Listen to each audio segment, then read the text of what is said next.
ജീവനെ കൊല്ലുവാനായിട്ടൊക്കെയാണ് അച്ഛൻ പോയിട്ടുണ്ടായിരുന്നതെങ്കിലും അച്ഛന്റെ യാതൊരു വിധത്തിലുള്ള വിവരവും ഇല്ലാതെ വരുമ്പോഴത്തേക്കും ആകെ ടെൻഷൻ അടിച്ചിട്ടാണ് ജീവന്റെ അമ്മ ഇരിക്കുന്നത്. ജീവൻ മരിക്കുവാനായിട്ട് പോകുകയാണെന്നുള്ള ആ ഒരു ടെൻഷനൊന്നും ആയിരുന്നില്ല അമ്മയ്ക്ക് ഉണ്ടായിരുന്നത്. മറിച്ച് പണത്തിന്റെ കാര്യമൊക്കെ ഓർത്തിട്ടായിരുന്നു അമ്മയ്ക്കും ടെൻഷൻ. ചെറുപ്പം മുതൽ തന്നെ അച്ഛനും എന്നെ വളരെ കാര്യമായിട്ടാണ് നോക്കുന്നതെന്ന രീതിയിലൊക്കെ ആയിരുന്നു പെരുമാറിയിട്ടുണ്ടായിരുന്നത്. ഞാനും അതെല്ലാം തന്നെ വിശ്വസിച്ചു. പക്ഷെ പിന്നീട് ആലോചിച്ചു നോക്കിയപ്പോഴത്തേക്കുമാണ് എനിക്ക് വേണ്ടി അദ്ദേഹം ഒന്നും തന്നെ ചെയ്തു തന്നിട്ടില്ല എന്ന സത്യമൊക്കെ ഞാനും മനസ്സിലാക്കിയത്. എനിക്ക് വേണ്ടി ഒന്നും ചെയ്തു തരാത്ത അയാൾ നിങ്ങൾക്ക് വേണ്ടി എന്തെങ്കിലും ചെയ്തു തന്നിട്ടുണ്ടായിരുന്നോ എന്നൊക്കെയാണ് സോമിനും ജീവന്റെ അമ്മയുടെ അടുത്ത് ചോദിക്കുന്നത്. അച്ഛനും മൊത്തത്തിൽ ടെൻഷൻ അടിച്ച് ആ ഒരു റൂമിലേക്കൊക്കെ ഓടിക്കേറി വരുന്നത് കാണുമ്പോൾ തന്നെ അച്ഛനും ശരിക്കും ആ ഒരു കാര്യങ്ങളൊന്നും തന്നെ ചെയ്തിട്ടില്ലായിരുന്നു എന്ന കാര്യമൊക്കെ സോമിനും മനസ്സിലാക്കുകയാണ്. സെക്രട്ടറി ഓടി വന്നതിന് ശേഷം ജിയോണിനെ കൊല്ലുവാനായിട്ടായിരുന്നു ശ്രമിച്ചിട്ടുണ്ടായിരുന്നതെങ്കിൽ പോലും അതിനിടയിലേക്ക് ചിഹുക്ക് കയറി വരികയും ചിഹുക്ക് അപകടത്തിൽപ്പെടുകയും ചെയ്തിട്ടുണ്ടായിരുന്നു. മാത്രമല്ല വണ്ടിക്ക് ഓടിച്ച ആളാകട്ടെ അപ്പോൾ തന്നെ അവിടെ നിന്നും ഓടി രക്ഷപ്പെട്ടു പോയെന്നുള്ള കാര്യമൊക്കെ യുറേനെയും അറിയിക്കുകയാണ്. പക്ഷെ സോമനും ചിവുന്റെ അമ്മയും ഹോട്ടൽ റൂമിലൊക്കെ ആയിരുന്നു ഉണ്ടായിരുന്നത്. അതുകൊണ്ട് തന്നെ ഉറപ്പായിട്ടും അയാൾ അതേ ഹോട്ടൽ റൂമിലേക്കൊക്കെ വരുവാനുള്ള സാധ്യതകൾ ഏറെയാണ്. അയാളെയും കൈയോടെ തന്നെ പിടികൂടണമെന്നാണ് യുറ പറയുന്നത്. സോമനും ആകെ വയലന്റ് ആയിട്ടൊക്കെ റൂമിൽ നിൽക്കുമ്പോഴത്തേക്കുമാണ് മിൻഹോനും അവളുടെ അടുത്തേക്കൊക്കെ ചെല്ലുന്നത്. അച്ഛൻ വീണ്ടും എന്നെ ഉപേക്ഷിച്ചു പോയിരിക്കുന്നു. ആ ഒരു സ്ത്രീയുമായിട്ട് അച്ഛൻ നാട് വിട്ടു കഴിഞ്ഞു. എല്ലാത്തിനും കാരണം ജീവനാണ്. ഞാനും അവളെ കൊല്ലുന്നതായിരിക്കുമെന്നൊക്കെ പറഞ്ഞ് ആകെ ദേഷ്യപ്പെട്ടാണ് സുവൻ സംസാരിക്കുന്നതെങ്കിൽ പോലും നമ്മുടെ ഒപ്പം യൂറയില്ലേ, അതുകൊണ്ട് തന്നെ നീ പേടിക്കേണ്ട യാതൊരു വിധത്തിലുള്ള കാര്യവുമില്ല. മാത്രമല്ല വണ്ടിയൊക്കെ ഓടിച്ച ആളെ കുറിച്ച് ചോദിക്കുകയാണെങ്കിൽ പോലും അത് നിന്റെ അച്ഛനാണെന്നുള്ള കാര്യം തുറന്നു പറയണ്ട. അയാളെ നിനക്ക് അറിയിക്കില്ലെന്നൊക്കെ പറഞ്ഞാൽ എല്ലാ പ്രശ്നങ്ങളും തീർന്നോളുമെന്നാണ് മിൻഹോനും അറിയിക്കുന്നത്. മുത്തശ്ശൻ ഇപ്പോൾ ഹോസ്പിറ്റലിലേക്കൊക്കെ എത്തിക്കഴിഞ്ഞിരിക്കുന്നു. ഷെയ്ഹുക്കിന് ഒരു സർജറി ഒക്കെ നടന്നുകൊണ്ടിരിക്കുകയാണ്. ആകെ വിഷമിച്ചൊക്കെ ആയിരുന്നു ഹയോൺ അവിടെ ഇരുന്നിട്ടുണ്ടായിരുന്നതെങ്കിൽ പോലും അവൻ ഒന്നും തന്നെ സംഭവിക്കുകയില്ല എന്നൊക്കെ പറഞ്ഞ് ഹയോണിനെ സമാധാനിപ്പിക്കുന്നത് പോലും ജീവനാണ്. ലിയും ഈ ഒരു അപകടത്തിനൊക്കെ പിന്നിൽ സുമിന്റെ അച്ഛനാണെന്നും സുമിൻ അറിഞ്ഞുകൊണ്ടാണ് ഇതെല്ലാം തന്നെ ചെയ്തിട്ടുണ്ടായിരുന്നതെന്നും എത്രയും വേഗം പോലീസിനെ ഈ ഒരു കാര്യങ്ങളൊക്കെ അറിയിക്കണമെന്നും കൂടെയുള്ള ഒരാളുടെ അടുത്ത് പറയുകയാണ്. ഇതെല്ലാം തന്നെ ജീവൻ കേൾക്കുമ്പോഴാകട്ടെ ഇത് വെറുമൊരു ആക്സിഡന്റ് ആയിരുന്നില്ല, കരുതി കൂട്ടിയിട്ടുള്ള ഒരു കൊലപാതകമായിരുന്നു എന്ന സത്യമൊക്കെ അവളും മനസ്സിലാക്കുന്നു. എന്നെ കൊന്നിട്ട് അവൾക്ക് എന്ത് കിട്ടുവാനാണെന്നൊക്കെ ജീവൻ ചോദിക്കുമ്പോഴത്തേക്കും ആയിരുന്നു ജീവന്റെ പേരിൽ സ്വത്തൊക്കെ അവൻ എഴുതി വെച്ചിട്ടുണ്ടായിരുന്നു എന്ന കാര്യമൊക്കെ അവളുടെ അടുത്ത് ലിയും പറഞ്ഞു കൊടുക്കുന്നത്. ജിയോക്കിന്റെ സർജറിയൊക്കെ നല്ല രീതിയിൽ തന്നെ കഴിഞ്ഞിട്ടുണ്ടെങ്കിലും അവൻ എപ്പോഴാണ് കണ്ണു തുറക്കുക എന്ന കാര്യമൊന്നും ഉറപ്പിച്ച് പറയുവാനായിട്ട് സാധിക്കുകയില്ല എന്നൊക്കെയാണ് ഡോക്ടറും അറിയിക്കുന്നത്. മുത്തശ്ശനും ആകെ തകർന്നു പോകുകയും എങ്ങനെയെങ്കിലും എന്റെ കുഞ്ഞിനെ രക്ഷിച്ചുകൊണ്ട് വരണമെന്നൊക്കെ ഡോക്ടറിന്റെ അടുത്ത് പറയുകയും ചെയ്യുന്നു. അങ്ങനെയിരിക്കെ അവസാനമായിട്ട് ജിഹുക്ക് തന്റെ അടുത്ത് പറഞ്ഞിട്ടുണ്ടായിരുന്ന കാര്യങ്ങളൊക്കെയാണ് ജൂൺ ഓർക്കുന്നത്. അങ്ങനെ ഇരിക്കെ സോമിനെ ജൂൺ കോൾ ചെയ്യുകയാണ്. സോമിനും അപ്പോൾ തന്നെ ജൂണിനെ കാണുവാനായിട്ട് ഓടിയെത്തുന്നു. പണമൊക്കെ ലഭിക്കുവാനായിട്ട് ഒരാളെ കൊല്ലുവാൻ പോലും നിനക്ക് എങ്ങനെയാണ് തോന്നിയതെന്നൊക്കെ ജീവൻ ചോദിക്കുമ്പോഴാകട്ടെ, നീ ചെയ്ത കാര്യങ്ങളൊക്കെ ഞാനും അറിയിക്കുകയില്ലെന്നാണോ നീ കരുതിയത്? ഒന്നുമില്ലെങ്കിലും നീ കാരണമാണ് എനിക്കെന്റെ കുഞ്ഞിനെ നഷ്ടപ്പെട്ടതെന്നൊക്കെ പറഞ്ഞ് ഒരു ഇരവാദമൊക്കെ മുഴക്കുവാനായിട്ടൊക്കെ ആയിരുന്നു സുബിൻ ശ്രമിച്ചുകൊണ്ടുമിരുന്നത്. നീ എപ്പോഴാണ് അതിന് പ്രഗ്നന്റ് ആയത്? ഇപ്പോഴും നീ എന്തിനാണ് എന്റെ അടുത്ത് കള്ളം പറയുന്നത്? മിൻഹോൻ ഒരു അസുഖമൊക്കെ ഉണ്ട്, അതുകൊണ്ട് തന്നെ ഒരിക്കലും അവൻ ആരെയും ഗർഭിണിയാക്കുവാനായിട്ട് സാധിക്കുകയില്ല എന്നൊക്കെ അവളും അറിയിക്കുന്നു. കള്ളങ്ങളാണ് പറയുന്നതെന്ന് അറിഞ്ഞിട്ട് പോലും അതെല്ലാം തന്നെ സത്യമാണെന്ന് വരുത്തി തീർക്കുവാനായിട്ടായിരുന്നു സോമനും ശ്രമിക്കുന്നത്. അതൊക്കെ കേൾക്കുമ്പോഴത്തേക്കും ജീവനും കൂടുതൽ ദേഷ്യമൊക്കെ തോന്നുന്നു. എനിക്ക് എന്തായാലും നിന്നെ ഉപേക്ഷിച്ച് പോകുവാനായിട്ട് സാധിക്കുകയില്ല. നിന്റെ അമ്മ നിനക്ക് 14 വയസ്സുള്ള സമയത്ത് നിന്റെ വീട്ടിൽ നിന്നും ഇറങ്ങിപ്പോയിട്ടൊക്കെ ഉണ്ടായിരുന്നല്ലോ. പക്ഷെ അവർ പോയിട്ടുണ്ടായിരുന്നത് എന്റെ അച്ഛന്റെ കൂടെ ആയിരുന്നു. നീയും അതൊന്നും തന്നെ അറിയാതെ ഒരുപാട് ഹാപ്പി ആയിട്ടായിരുന്നല്ലോ ജീവിച്ചിട്ടുണ്ടായിരുന്നത്. സോമനും അവളുടെ അച്ഛന് വേണ്ടിയിട്ട് ഒരുപാട് കാത്തിരുന്നിട്ടുണ്ടായിരുന്നു. അതായത് അച്ഛൻ ഫേക്ക് ആയിട്ടുള്ള ഒരു സ്നേഹമൊക്കെ ആയിരുന്നു അവളുടെ അടുത്ത് കാണിച്ചിട്ടുണ്ടായിരുന്നതെങ്കിൽ പോലും അതൊക്കെ റിയൽ ആയിരിക്കും എന്നൊക്കെ വിചാരിച്ച് അമ്മ പോലും അറിയാതെ അവളും രഹസ്യമായിട്ടൊക്കെ ഫോണിൽ നിന്നും അച്ഛന് മെസ്സേജ് ഒക്കെ അയക്കാറുമുണ്ട്. അങ്ങനെ ഇരിക്കുകയാണ് ഈ ഒരു മെസ്സേജസ് ഒക്കെ അവൾ അയക്കുന്നുണ്ടെന്ന് മനസ്സിലാക്കുന്ന അമ്മയും അച്ഛന്റെ അടുത്ത് നിനക്ക് അത്രയ്ക്ക് സ്നേഹമാണെങ്കിൽ അച്ഛന്റെ കൂടെ ഇറങ്ങി പോയിക്കോ എന്നൊക്കെ പറഞ്ഞിട്ടുമുണ്ടായിരുന്നത്. ഒരു ദിവസം അവളും അച്ഛനെ കോളൊക്കെ ചെയ്തുകൊണ്ട് വരുമ്പോഴത്തേക്കുമാണ് അവളുടെ അച്ഛനും ശിവന്റെ അമ്മയും ഒന്നിച്ചു നിൽക്കുന്നതൊക്കെ അവളും കാണുന്നത്. മാത്രമല്ല സുമന്റെ കോളൊന്നും എടുക്കാതിരിക്കുവാനായിട്ടായിരുന്നു അച്ഛൻ നോക്കുന്നതും. നിങ്ങളെങ്ങാനും നിങ്ങളുടെ മകളെ കൂട്ടിക്കൊണ്ടുവരുവാനായിട്ട് നോക്കുകയാണെങ്കിൽ ഞാനും എന്റെ മകളെ കൂട്ടിക്കൊണ്ടു വരുന്നതായിരിക്കും. അതുകൊണ്ട് തന്നെ നമുക്കിടയിൽ മക്കളെ വേണ്ട എന്നൊക്കെ പറഞ്ഞിട്ടായിരുന്നു ജീവന്റെ അമ്മ സംസാരിച്ചിട്ടുണ്ടായിരുന്നത്. അച്ഛനും മകളെക്കാളും വലുത് ജീവന്റെ അമ്മയാണെന്നൊക്കെ പറഞ്ഞ് അമ്മേനെ കൂട്ടിക്കൊണ്ടു പോകുന്നതൊക്കെ കണ്ട് ആകെ ദേഷ്യം തോന്നിയിട്ടായിരുന്നു ആ ഒരു അമ്മയുടെ യഥാർത്ഥത്തിലുള്ള മകളുമായിട്ട് കൂട്ടുകൂടുവാനായിട്ട് സുമൻ തീരുമാനിച്ചതും.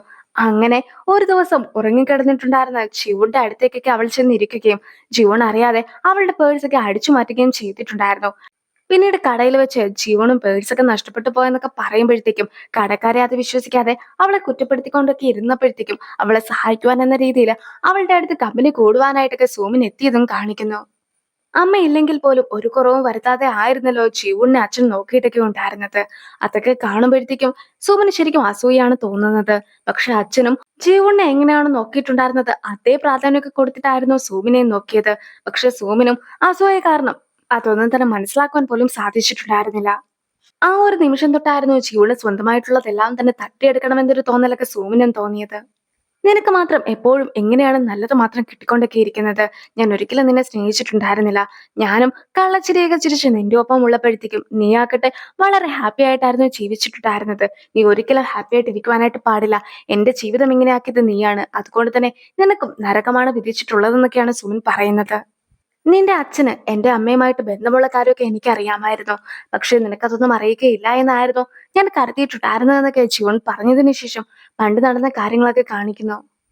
തന്റെ അച്ഛൻ മരിച്ചുപോയില്ലായിരുന്നെങ്കിൽ തന്നെ കാണുവാനായിട്ട് ഇവിടെ എത്തിയേനെന്നൊക്കെ സോമൻ പറയുന്നതൊക്കെ കേൾക്കുമ്പോഴത്തേക്കും സോമനും അച്ഛൻ മരിച്ചുപോയെന്നാണ് വിശ്വസിച്ചിട്ടുള്ളതെന്നൊക്കെ ആയിരുന്നു ജീവൻ വിചാരിച്ചിട്ടുണ്ടായിരുന്നത്.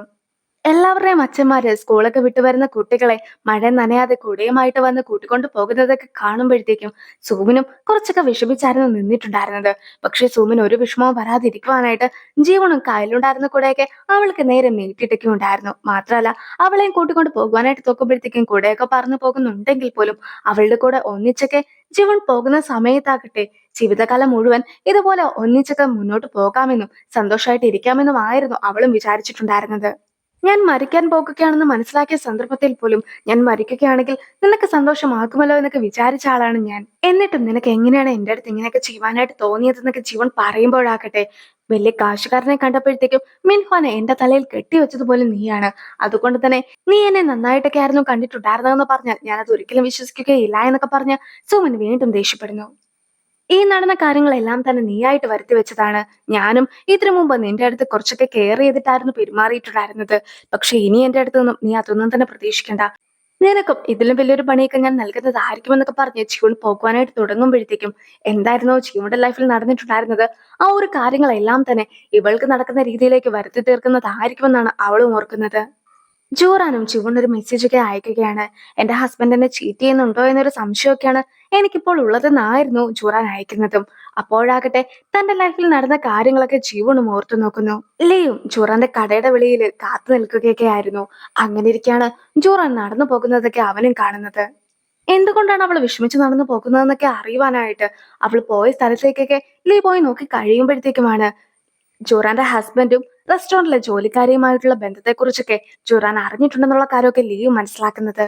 ജോറാൻ വഴിയിൽ വീണ് കിടക്കുന്നതൊക്കെ കാണുന്ന ലീ ആകട്ടെ നിന്റെ ഹസ്ബൻഡ് നിന്നെ ചതിച്ചു എന്ന് തോന്നുകയാണെങ്കിൽ നീ അവനായിട്ട് രണ്ട് ചവിട്ടും കൊടുത്തിട്ട് അവന്റെ കണ്ണുകളും കുത്തിപ്പൊടിച്ചിട്ട് തല വരെ തല്ലി പൊളിച്ച് അവനെ ഉപേക്ഷിച്ച് പോകുകയാണ് ചെയ്യേണ്ടത്. അല്ലാതെ ഇതുപോലെ സ്വയം വിഷമിക്കുകയല്ല ചെയ്യേണ്ടതെന്നൊക്കെ അവൻ പറയുകയാണ്. നമ്മൾ ഒരാളുടെ അടുത്ത് നല്ല രീതിയിലൊക്കെ പെരുമാറുമ്പോഴത്തേക്കും അയാൾ തിരിച്ചും അങ്ങനെ ചെയ്യണമെന്നല്ലേ നമ്മൾ ആഗ്രഹിക്കുക.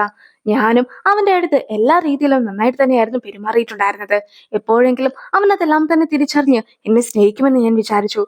പക്ഷേ അവൻ എന്റെ അടുത്ത് ഇങ്ങനെയൊക്കെ ചെയ്യുമെന്ന് ഞാൻ കരുതിയിരുന്നില്ല. ഞാനും ഇപ്പോൾ ആകെ തകർന്നിരിക്കുകയാണെന്നൊക്കെയാണ് ജോറാനും പറയുന്നത്.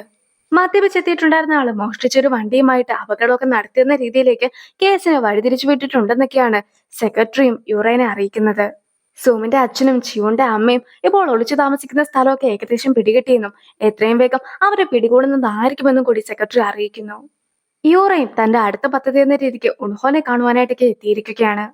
സോമിനും മിൻഹ്വാൻ അറിയാതെ മിൻഹ്വാന്റെ ഫോണൊക്കെ എടുത്തതിന് ശേഷം അതിൽ നിന്നും യൂറയുടെ നമ്പറൊക്കെ എടുക്കുകയാണ്. ഇപ്പോൾ ചീഹുക്കിനെ ശുശ്രൂഷിച്ചുകൊണ്ടൊക്കെ ഇരിക്കുകയാണ് ജീവനും. അങ്ങനെ ഇരിക്കെ പണ്ടത്തെ ജീവനൊന്നുമല്ല ഞാനിപ്പോൾ കൂടുതൽ സ്ട്രോങ് ആയി മാറിയിട്ടുണ്ട്. അതുകൊണ്ട് തന്നെ എന്റെ വിധീനെ എനിക്കിപ്പോൾ പേടിയില്ല. ഞാൻ എന്റെ വിധീനെ മറികടക്കുന്നത് പോലെ തന്നെ നീയും നിന്റെ വിധീനെ മറികടക്കേണ്ടതായിട്ടുണ്ട്. പണ്ട് എന്റെ അമ്മ തിരിച്ചു വരുമെന്നൊക്കെ വിചാരിച്ചുകൊണ്ട് ഞാനും ഓരോ ദിവസങ്ങളൊക്കെ എണ്ണി നീക്കിയിട്ടുണ്ടായിരുന്നു. പക്ഷെ ഇപ്പോഴാകട്ടെ എനിക്ക് നിന്റെ ഒപ്പം ഹാപ്പി ആയിട്ടുള്ള നിമിഷങ്ങളൊക്കെ ചിലവഴിച്ച് ആ ഒരു ദിവസങ്ങളൊക്കെ എണ്ണുവാനായിട്ടാണ് ആഗ്രഹമെന്നൊക്കെ പറഞ്ഞതിന് ശേഷം അവസാനമായിട്ട് അവൻ അയച്ചിട്ടുണ്ടായിരുന്ന ആ ഒരു വോയിസും കൂടി അവൾ പ്ലേ ചെയ്യുന്നു. അതിലും ഞാൻ നിന്നെ സ്നേഹിക്കുന്നുവെന്നൊക്കെ ചിഹുക്ക് പറഞ്ഞിട്ടുണ്ടായിരുന്നത് കേൾക്കുന്ന ജീവനും ഞാനും നിന്നെ സ്നേഹിക്കുന്നുവെന്നൊക്കെ പറഞ്ഞ് കഴിയുമ്പോഴത്തേക്കും ചിഹുക്കും പതിയെ കണ്ണൊക്കെ തുറക്കുന്നു. പിന്നീട് ഞാൻ നിന്നെ സ്നേഹിക്കുന്നു എന്നൊക്കെ നേരിട്ട് അവളോട് പറയുകയാണ്. ആ ഒരു സീനോട് കൂടി ഈ ഒരു എപ്പിസോഡും അവസാനിക്കുകയാണ്. അടുത്തൊരു വീഡിയോ ആയിട്ട് ഇത്രയും വേഗം കാണാം. ബൈ.